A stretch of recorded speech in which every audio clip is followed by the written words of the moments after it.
মৰমৰ ছাত্ৰ-ছাত্ৰীসকল তোমালোক সকলোকে স্বাগতম জনাইছো। আজি তোমালোকৰ লগত আলোচনা কৰিব ওলাইছো নৱমমান শ্ৰেণীৰ সমাজ বিজ্ঞানৰ ভূগোল খণ্ডৰ অন্তৰ্গত প্ৰথমটো চেপ্টাৰ।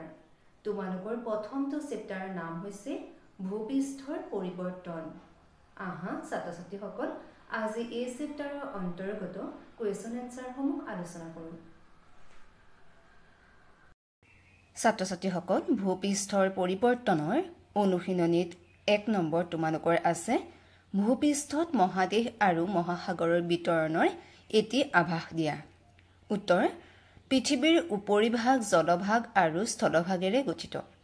পৃথিৱীৰ মুঠ মাটিকালিৰ ৭১% জলভাগে আৰু বাকী ২৯% স্থলভাগে আগুৰি আছে।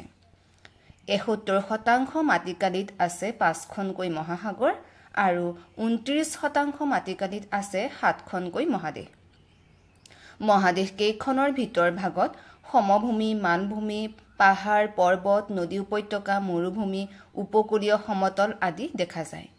সেইদৰে মহাসাগৰ কেইখনতো পানীত বুৰ গৈ থকা অৱস্থাত আছে মালভূমি, সমতল পাহাৰৰ নানি, গভীৰ খাট, প্ৰবাল প্ৰাচীৰ আদি অৱয়ব।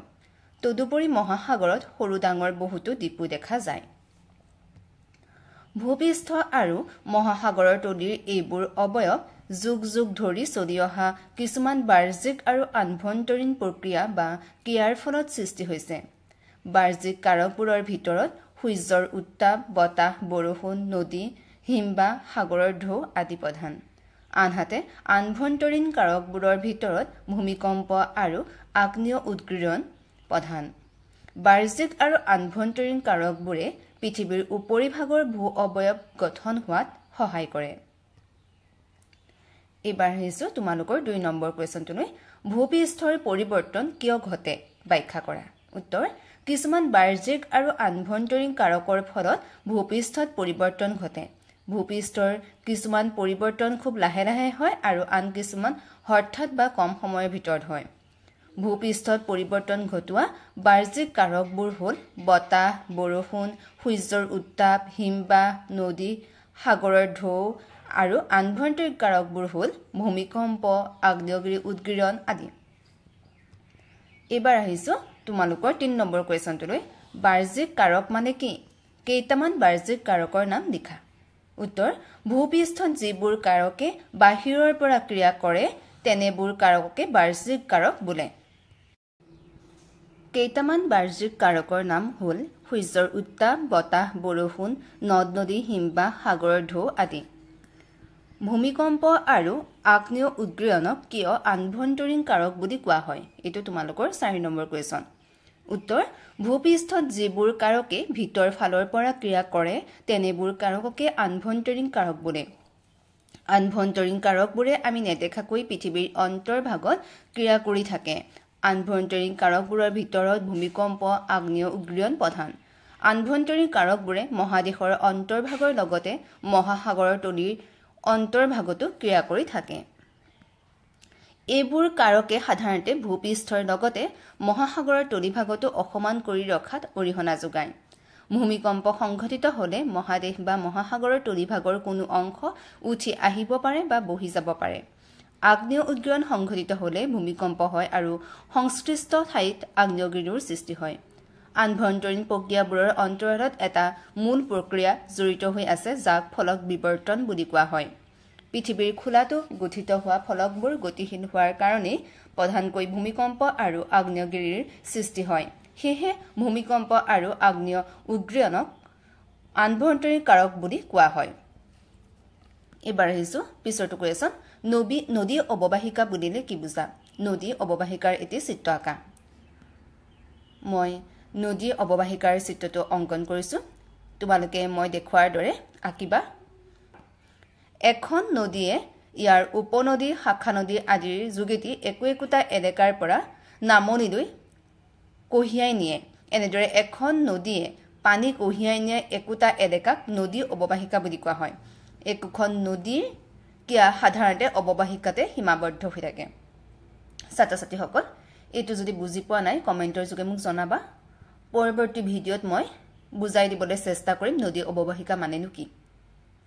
আৰু গোটেই পাঠটো যদি বুজাই দিব লাগে তেন্তে মোক কবা মই গোটেই পাঠটো পৰৱৰ্তী ভিডিঅ'ত বুজাই দিবলৈ চেষ্টা কৰিম উপনদী কি ব্ৰহ্মপুত্ৰৰ দুখন প্ৰধান উপনদীৰ নাম লিখা উত্তৰ উৎসৰ পৰা সমভূমিৰ মাজেৰে বৈ অহা প্ৰধান নদীসমূহ মিলিত হোৱা শাখা নদীসমূহক উপনদী বোলে ব্ৰহ্মপুত্ৰৰ দুখন প্ৰধান উপনদী হ'ল কলং আৰু কপিলী নদীৰ খনন কাৰ্যৰ এটি আভাস দিয়া উত্তৰ সাধাৰণতে নৈ পানীভাগ উচ্চভূমিৰ পৰা ক্ৰমে নামনিলৈ বৈ আহোঁতে নদী অৱবাহিকাৰ উপৰিভাগত স্বাভাৱিকতে খনন কাৰ্য সাধিত হয় অৱশ্যে নৈ খনন কাৰ্য অৱবাহিকাটোৰ উপৰিভাগৰ গঠন অন্তৰ্ভাগৰ শিলাস্তৰৰ কঠিনতা উদ্ভিদৰ আৱৰণ প্ৰবাহিত পানীৰ পৰিমাণ আদিৰ অনেক কাৰকৰ ওপৰত নিৰ্ভৰ কৰে নদী অৱবাহিকাৰ সকলো অংশতে কম বেছি পৰিমাণে খনন কাৰ্য চলে যদিও প্ৰধানকৈ নদীৰ গতিপথতে খনন কাৰ্য সুস্পষ্ট হৈ পৰে নদী এখনে উচ্চভূমিৰ থিয় ঢালেৰে বৈ আহি ভৈয়ামত প্ৰৱেশ কৰাৰ পিছত নদীৰ খনন শক্তিৰ পৰিৱৰ্তন ঘটে কাৰণ উচ্চভূমি অঞ্চলত নদীৰ গতিবেগ প্ৰবল গতিপথ ঠেক গভীৰ হয় সেয়েহে ভৈয়ামলৈ ঢাল কমি অহাৰ বাবে ফুটে কঢ়িয়াই অনা গেটবোৰ ভৈয়ামত জমা হ'বলৈ ধৰে ইয়াৰ ফলত নদীৰ গভীৰতা কমি আহে এনেদৰে নদীৰ পানীভাগৰ গভীৰতা কমি অহাৰ ফলত পানীভাগ বুৱাই নিয়াৰ কাৰণে নদীয়ে দুই পাৰত খনন কাৰ্য চলাই গতিপথ বহলাবলৈ বাধ্য হয় নদীৰ এনেদৰে হোৱা খনন কাৰ্যকে পাৰ খনন বা পাৰ্শ্ব খনন বোলা হয় গৰাখহনীয়া নদীৰ পাৰ্শ্ব খননৰে পৰিণতি 8 নম্বৰ কুৱেশ্যনটোলৈ আহিছো নদীৰ পাৰ্শ্ব খনন বুলিলে কি বুজা উত্তৰ নদী এখন উচ্চভূমিৰ থিয়ডালেৰে বৈ আহি ভৈয়ামত প্ৰৱেশ কৰাৰ পিছত নদীৰ খনন শক্তিৰ পৰিৱৰ্তন ঘটে কাৰণ উচ্চভূমিৰ অঞ্চলত নদীৰ গতিবেগ প্ৰবল গতিপথ ঠেক আৰু গভীৰ হয় সেয়েহে ভৈয়ামলৈ ঢাল কমি অহাৰ বাবে ফুটে কঢ়িয়াই অনা গেটবোৰ ভৈয়ামত জমা হ'বলৈ ধৰে ইয়াৰ ফলত নদীৰ গভীৰতা কমি আহে এনেদৰে নদীৰ পানীভাগৰ গভীৰতা কমি অহাৰ ফলত পানীভাগ বুৱাই নিয়াৰ কাৰণে নদীয়ে দুই পাৰত খনন কাৰ্য চলাই গতিপথ বহলাবলৈ বাধ্য হয় নদীৰ এনেদৰে হোৱা খনন কাৰ্যকে পাৰ খনন বা পাৰ্শ্ব খনন বোলা হয় গৰাখহনীয়া নদীৰ পাৰ্শ্ব খননৰে পৰিণতি এবাৰ আহিছো 9 নম্বৰ কুৱেশ্যনটোলৈ অশ্বক্ষুৰা হ্ৰদ কি চিত্ৰৰ সহায়ত ইয়াৰ সৃষ্টি কেনেকৈ হয় বুজাই লিখা উত্তৰ অশ্বক্ষুৰা হ্ৰদ নদীৰ খনন কাৰ্যৰ ফলত সৃষ্টি হোৱা ঘোঁৰাৰ খোৰা আকৃতিৰ এটা হ্ৰদ ছাত্ৰ ছাত্ৰীসকল দেখিছা চিত্ৰত মই দিছো অশ্বক্ষুৰা হ্ৰদটো কেনেকুৱা তোমালোকে এনেদৰে আঁকি ল'বা বহি এখন নদী সমতলৰ মৃদুধানেদি বৈ আহোঁতে ইয়াৰ গতিপথ স্বাভাৱিকতে একাবেকা হৈ পৰে নদীৰ পাৰ্শ্ব খনন কাৰ্যই নদীৰ গতিপথ আৰু অধিক একাবেকা কৰি তোলে নদীৰ এনে গতিক বক্ৰগতি বা সৰ্পিল গতি বুলি কোৱা হয় সমতলৰ কোনো অংশত নদীৰ গতিপথ ইমানেই ভাঁজযুক্ত হৈ পৰে যে কোনো কোনো ঠাইত বাৰিষা বৃহৎ পৰিমাণৰ পানী কম সময়ৰ ভিতৰত নদীখনে কঢ়িয়াব নোৱাৰাত পৰে তেতিয়া নদীয়ে নিজৰ গতি পোন কৰি গতিপথৰ ভাঁজ থকা অংশ এৰি দিয়ে নদীয়ে এৰি যোৱা অংশ ঘোঁৰাৰ খোৰা আকৃতি হয় আৰু পিছত পানী জমা হৈ হ্ৰদ বা বিলৰ সৃষ্টি হয় এনে হ্ৰদক অশ্বক্ষুৰা হ্ৰদ বোলা হয় 10 নম্বৰ কুৱেশ্যনটোলৈ আহিছো প্লাৱনভূমি কি আৰু ইয়াৰ সৃষ্টি কেনেকৈ হয় লিখা উত্তৰ প্লাৱনভূমি হ'ল নদীৰ অৱক্ষেপণ কাৰ্যৰ ফলত সৃষ্টি হোৱা এক পলসুৱা সমতল ভূমি নদীৰ মধ্যগতি আৰু নিম্নগতি অংশত নদীৰ গতিপথৰ দুইপাৰে গেট জমা হয় যুগ যুগ ধৰি জমা হোৱা গেটৰ ফলত এক সমতল ভূমিৰ সৃষ্টি হয় ইয়াক প্লাৱনভূমি বোলে সাধাৰণতে বানপানীৰ সময়ত ফুটে কঢ়িয়াই অনা বালি বোকা পলস আদি দুইপাৰে বহু দূৰলৈকে বিয়পি পৰে এইবোৰেই কালক্ৰমত প্লাৱনভূমিৰ সৃষ্টি হয় প্লাৱনভূমিবোৰ সাৰুৱা আৰু কৃষিকাৰ্যৰ বাবে উপযোগী 11 নম্বৰ কুৱেশ্যনটোলৈ আহিছো নদীৰ গতিপথৰ ক'ত কেনেকৈ বালিচৰৰ সৃষ্টি হয় লিখা নদীৰ বুকুত বালি বোকা জমা হৈ নদীৰ অৱক্ষেপণ কাৰ্যৰ ফলত বালিচৰবোৰৰ সৃষ্টি হয় বালিচৰবোৰ কেতিয়াবা নৈ দাঁতিত আৰু কেতিয়াবা নৈ মাজভাগত গঢ়ি উঠে এইবোৰ সাধাৰণতে অস্থায়ী আৰু বিভিন্ন আকাৰ আকৃতিৰ বাৰিষা নৈ প্ৰবল ফুটে বালিচৰবোৰৰ আকাৰ আকৃতিৰ পৰিৱৰ্তন ঘটায় খৰালি কালত নদীৰ পানী নামি আহিলে বালিচৰবোৰ ভালদৰে ওলাই পৰে আমাৰ ব্ৰহ্মপুত্ৰৰ বুকুত সৰু বৰ অসংখ্য বালিচৰ দেখা যায় 12 নম্বৰ কুৱেশ্যনটো হৈছে বৰদ্বীপৰ সৃষ্টি কেনেকৈ হয় লিখা উত্তৰ নৈ মোহনাত গেট জমা হৈ সৃষ্টি হোৱা দ্বীপবোৰ ভৌগোলিক দিশৰ পৰা বিশেষ তাৎপৰ্যপূৰ্ণ উপকূলৰ কাষৰীয়া অগভীৰ সাগৰত য'ত নৈ গৈ পৰে তাতেই নৈয়ে কঢ়িয়াই অনা গেদ জমা হৈ দ্বীপৰ সৃষ্টি হয়। এই দ্বীপবোৰ আকৃতি অসমীয়া বৰ দৰে, সেয়েহে এই দ্বীপবোৰক ব-দ্বীপ বোলা হয়।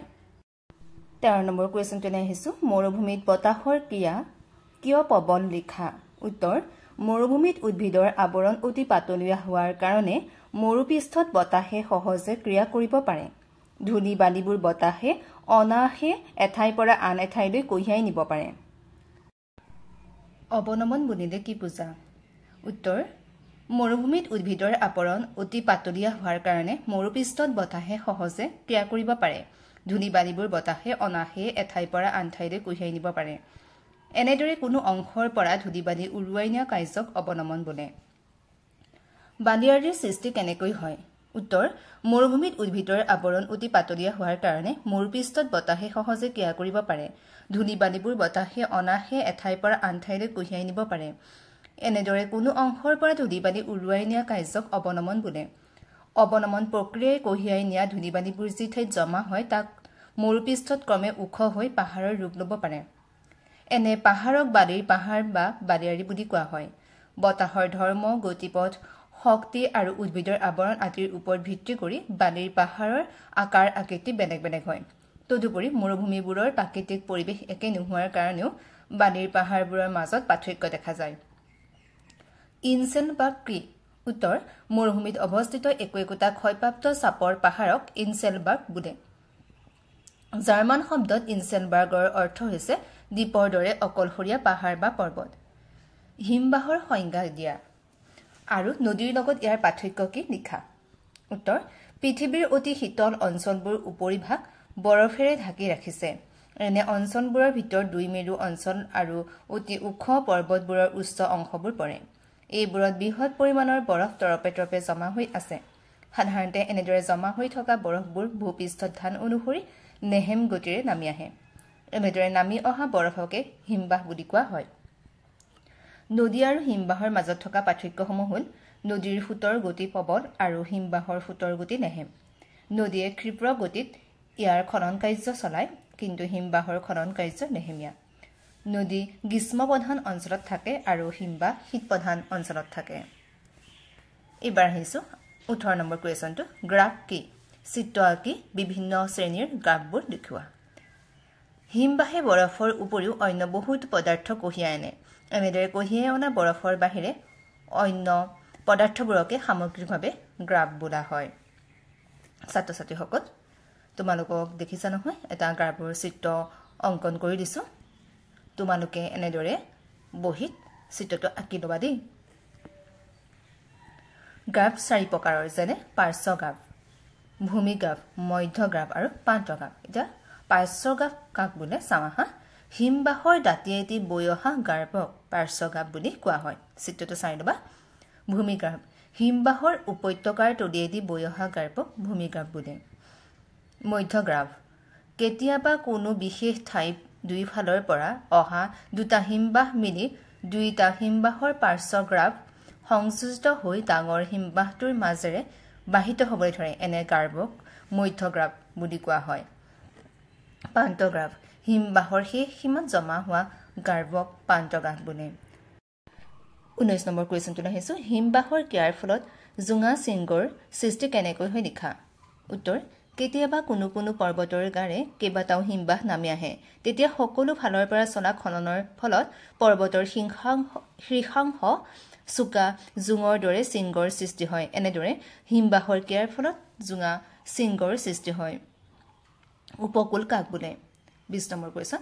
পৃথিৱীৰ উপৰিভাগৰ এক বৃহৎ অংশ সাগৰ মহাসাগৰে আগুৰি আছে। সাগৰ মহাসাগৰৰ পাৰ বা তীৰক উপকূল বোলা হয়। বালিয়া তট কি? ইয়াৰ গুৰুত্ব সম্বন্ধে লিখা। উত্তৰ: ঢৌৱে সদায় ক্ৰিয়া কৰি থকা উপকূলৰ তট অংশত জমা হোৱা গেদ, বিশেষকৈ বালিৰ পৰিমাণ বেছি হ'লে তাত এক প্ৰকাৰৰ সমতল সদৃশ অৱয়ৱৰ সৃষ্টি হয়। প্ৰধানকৈ বালি জমা হৈ সৃষ্টি হোৱা কিছু ধানযুক্ত এনে অৱয়ৱক বালিয়া তট বোলা হয়। সাগৰৰ উত্তান তৰংগ আৰু উভতনি ঢৌৰ মিলিত ক্ৰিয়াৰ ফলত উপকূলত এনেধৰণৰ অৱয়ৱ গঢ়ি উঠে। উপকূলৰ বালিয়া তটবোৰে মানুহৰ বিনোদনৰ আকৰ্ষণৰ কেন্দ্ৰ। সাগৰ মহাসাগৰৰ ঢৌৱে উপকূলৰ কেনে পৰিৱৰ্তন সাধন কৰে চমুকৈ লিখা উত্তৰ সাগৰ মহাসাগৰৰ উপকূল অঞ্চলত বতাহ বৰষুণ আৰু সাগৰৰ ঢৌৱে ক্ৰিয়া কৰি উপকূল অঞ্চলৰ ব্যাপক পৰিৱৰ্তন সাধন কৰে ঢৌ ক্ৰিয়াৰ ফলতেই সাগৰ মহাসাগৰৰ উপকূলত বিশেষ কিছুমান অৱয়ৱৰ সৃষ্টি হয় উপকূলত সৃষ্টি হোৱা অৱয়ৱবোৰৰ কিছুমান ক্ষয়জনিত আৰু অন্য কিছুমান অৱক্ষেপণজনিত উপকূল ভাগ গ্ৰেনাইট বেচণ্ট আদিৰ দৰে কঠিন শিলাৰ দ্বাৰা গঠিত হ'লে সাগৰৰ ঢৌৱে তাত ক্ৰিয়া কৰি থিয় গৰাৰ সৃষ্টি কৰে সমুদ্ৰৰ তলিত ডাঙৰ ভূমিকম্প সংঘটিত হ'লে সাগৰ মহাসাগৰত বিশেষ ধৰণৰ ঢৌ উদ্ভৱ হয় উপকূলত এই ঢৌৱে অস্বাভাৱিক উচ্চতা আৰু শক্তি লাভ কৰি উপকূলৰ বিস্তৰ ক্ষতি সাধন কৰে এনে ধ্বংসাত্মক ঢৌক ছুনামি বোলা হয় এবাৰ হৈছে 23 নম্বৰ তলত দিয়া কাৰক আৰু অৱয়ৱবোৰৰ কোনটো কাৰ সৃষ্টি কাৰ চিনেৰে দেখুৱা কাৰক আৰু অৱয়ৱ নদী প্লাৱনভূমি বালিয়াটত আৰু ইনচেনবাৰ্গ বতাহ বদ্বীপ বালিৰ পাহাৰ আৰু পাৰ্শ্বগাম হিমবাহ জুঙাচিংগ বালিচৰ ভি উপত্যকা সাগৰৰ ঢৌ অশ্বক্ষুৰা হ্ৰদ উপকূল ই উপত্যকা এতিয়া কোনটো কাৰ লগত মিলাবলৈ দিছে নদী নদী আমাক কি কৰে প্লাৱনভূমিৰ সৃষ্টি কৰে বদ্বীপৰ সৃষ্টি কৰে বালিচৰৰ সৃষ্টি কৰে আৰু অশ্বক্ষুৰা হ্ৰদৰ সৃষ্টি কৰে তোমালোকে পঢ়ি আহিছে বতাহ বতাহে ইনচেনবাৰ্গ আৰু বালিৰ পাহাৰৰ সৃষ্টি কৰে হিমবাহে কি সৃষ্টি কৰে পাৰ্শ্বগাম জুঙাচিংগ ই উপত্যকা আৰু ভি উপত্যকা সাগৰৰ ঢৌৱে কি সৃষ্টি কৰে সাগৰৰ ঢৌৱে বালিয়াটত আৰু উপকূল ছাত্ৰ ছাত্ৰীসকল এইখিনি আছিল এই চেপ্টাৰৰ অন্তৰ্গত কুৱেশ্যন এনসাৰ ভিডিঅ'টো চাই যদি তোমালোকে ভাল পাইছা লাইক কৰিবা কমেণ্ট কৰিবা আৰু যিমান পাৰা সিমান নিজৰ বন্ধু বান্ধৱীসকলক শ্বেয়াৰ কৰিবা যাতে তেওঁলোকো উপকৃত হয় যদি ভিডিঅ'টো ইউটিউবৰ পৰা চাইছা তেন্তে মোৰ চেনেলটো ছাবস্ক্ৰাইব কৰি দিবা ফেচবুক আৰু ইনষ্টাগ্ৰামৰ পৰা যদি চাইছা মোক ফ'ল' কৰিবলৈ নাপাহৰিবা কিবা অসুবিধা থাকিলে কমেণ্টৰ যোগে মোৰ লগত যোগাযোগ হ'ব পাৰিবা ধন্যবাদ